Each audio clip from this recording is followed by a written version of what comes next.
Ada beberapa hal ya, mengapa SMK itu menjadi penyumbang pengangguran tertinggi. Pertama, karena proses job search itu sendiri. Jadi artinya perlu waktu ya untuk mencari pekerjaan yang sesuai dengan keahlian dan juga gaji yang sesuai. Mungkin kan masih memilih-milih. Lalu kedua adalah ketidaksesuaian antara jurusan dan lowongan. Ya, artinya ini SMK yang ada itu tidak sesuai dengan kebutuhan dunia usaha dan dunia industri. Lalu ketiga, ketertinggalan ya praktek kerja ya, di SMK sehingga teknologi yang dipakai di SMK itu cukup tertinggal sehingga tidak bisa match dengan apa yang diperlukan oleh dunia industri dan dunia usaha. Lalu keempat ya, ini juga penting. Intake SMK yang belum sesuai dengan harapan karena mungkin di masa lalu ya sebetulnya sudah berkurang tetapi di masa lalu ada stigma bahwa kalau masuk SMK itu artinya kita tuh sebetulnya nggak sepintar yang masuk SMA yang kemudian akan melanjutkan ke perguruan tinggi. Nah, tapi stigma itu mulai berkurang dengan banyaknya teman-teman SMK yang kemudian masuk ke dunia kerja dan berhasil dan menduduki posisi yang lumayan ya manajerial. Jadi SMK harusnya dididik untuk siap kerja, tetapi karena empat hal tadi penyerapannya menjadi berkurang gitu. Jadi Baik. dan satu hal lagi ya, satu hal sedikit ya, mereka itu juga kebanyakan pengennya menjadi pegawai. Tapi mungkin perlu dipikirkan apakah nanti mereka perlu diarahkan untuk menjadi wirausaha gitu, Mbak.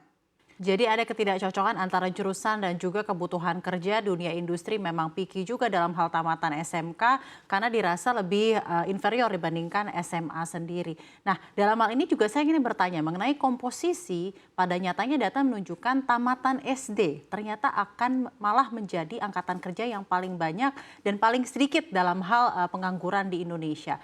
Mengenai hal ini seperti apa, Ibu? Jadi gini, orang itu kan memutuskan bekerja itu sebetulnya kan ada beberapa hal ya. Salah satunya adalah faktor sosial ekonominya. Misalnya dia berasal dari keluarga yang ekonomi rendah. Biasanya orang itu lulus SD karena memang ekonominya rendah sehingga tidak bisa melanjutkan dan harus masuk pasar kerja.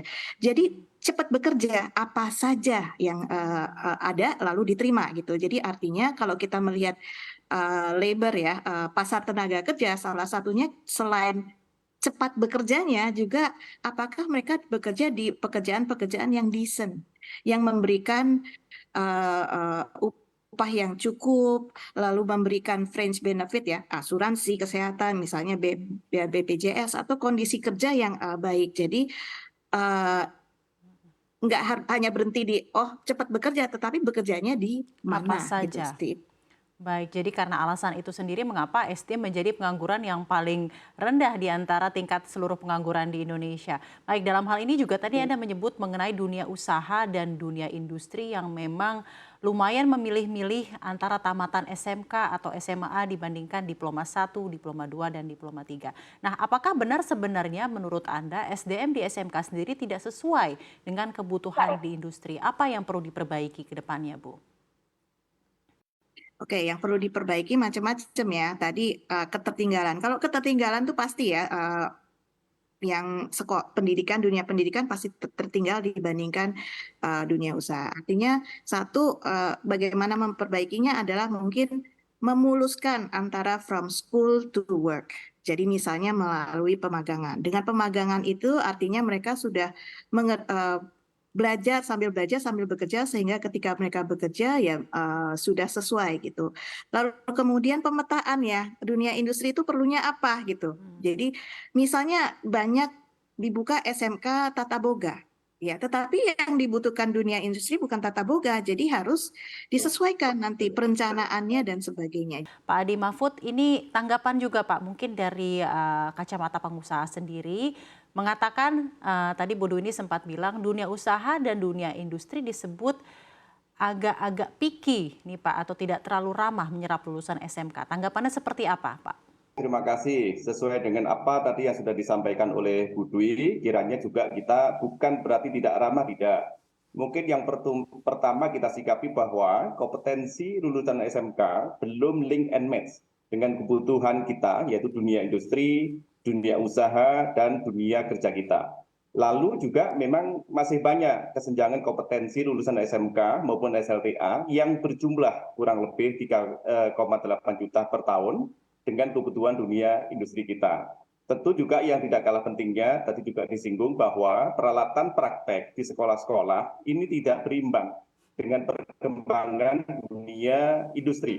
Salah satunya adalah misalnya SMK masih pakai alat las yang masih manual, sedangkan industri kita sudah pakai teknologi yang kekinian. Ini saya kira yang kurang berimbang.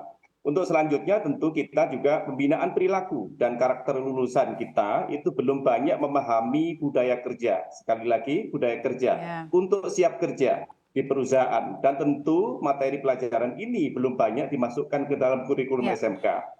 Nah, ini saya kira yang perlu kita sikapi. Baik. Jadi memang masih butuh pengembangan lagi lebih lanjut mengenai link and match antara kebutuhan dunia industri dan dunia usaha dengan kompetensi yang dimiliki oleh SMK. Dalam hal ini apa yang perlu dikembangkan dalam hal kesinambungan antara link and match dunia industri dan juga kompetensi yang dimiliki SMK? Apa yang sebenarnya dibutuhkan oleh dunia industri dan dunia usaha dari tamatan SMK, Pak?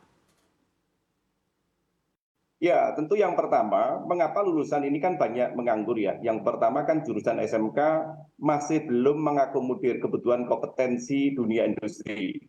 Tentu ketimpangan juga kompetensi dengan industri ini tadi yang saya singgung di depan. Lulusan SMK juga tidak sebanding dengan penyerapan di dunia kerja kita, dunia industri kita. Nah, yang tak kalah pentingnya juga pola kerjasama sekolah dengan industri, dalam hal ini adalah perusahaan, itu belum terbangun dan bersinergi, hanya sekolah-sekolah tertentu saja yang memang terbangun.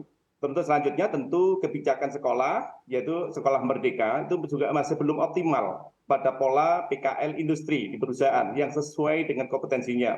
Maka SMK-nya yang tidak upgrade ini menyiapkan kurikulum SDM unggul. Makanya untuk itu kita juga harus merubah kurikulum yang berdampak kepada kesiapan guru dan infrastruktur terkait. Ini saya kira juga hal yang paling penting.